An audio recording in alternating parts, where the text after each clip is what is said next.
D'un côté, la mer des Caraïbes et de l'autre, l'océan Atlantique.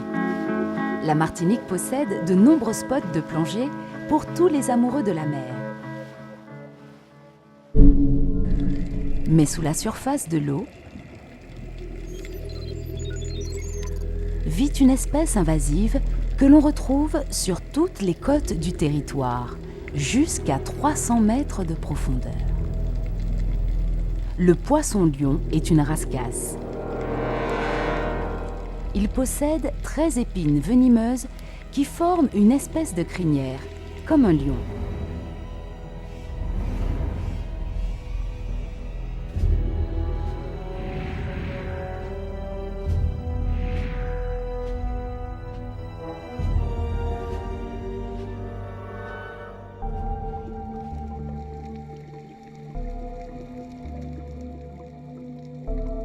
Repéré pour la première fois en Martinique en février 2011, ce prédateur vorace, originaire de l'océan Pacifique, est considéré comme l'une des plus grandes menaces de ce siècle pour la faune sous-marine caribéenne.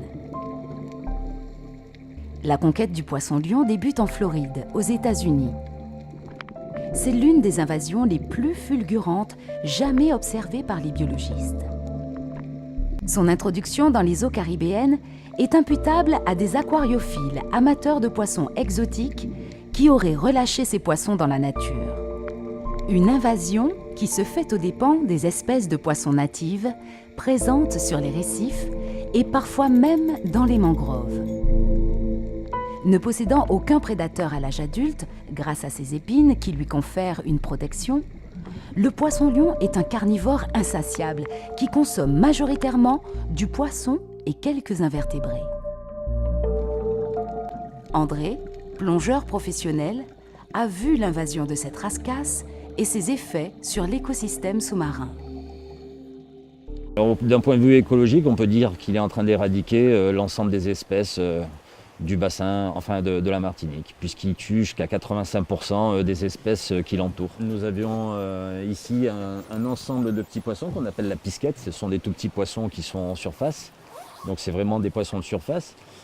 Au fond, on a de moins en moins de crustacés, puisqu'ils dévorent aussi tout ce qui est langouste, crabe, enfin pas la langouste, la grosse, mais tout ce qui est larves de langouste, de crabe. Et puis tout ce qui est juvénile, là, on les voit bien dès que le jour commence à tomber. Ils chassent en meute, donc ils entourent tous les petits bancs de poissons et chacun leur tour, ils dévorent. Dissimuler la journée, dans les recoins obscurs, c'est au crépuscule que le poisson-lion part à la chasse.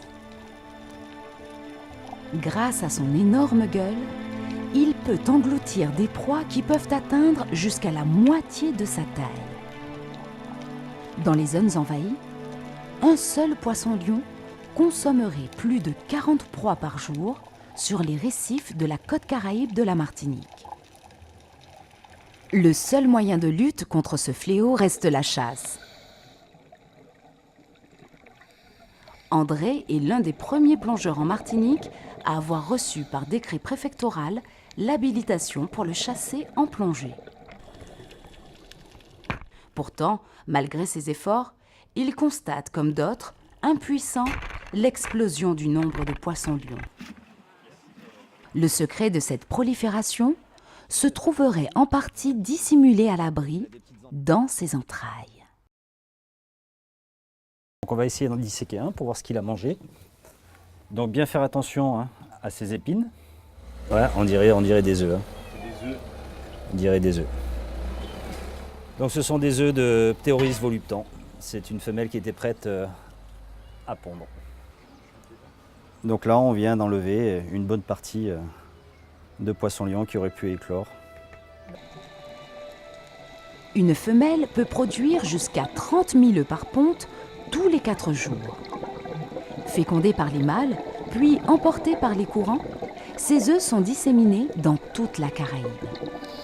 Afin de mieux mesurer l'impact de cette espèce sur le milieu marin, l'Observatoire du milieu marin martiniquais met en place des récifs artificiels qui permettront de connaître les dommages causés par cette espèce. Car le poisson-lion met en péril tout l'équilibre de l'écosystème marin caribéen.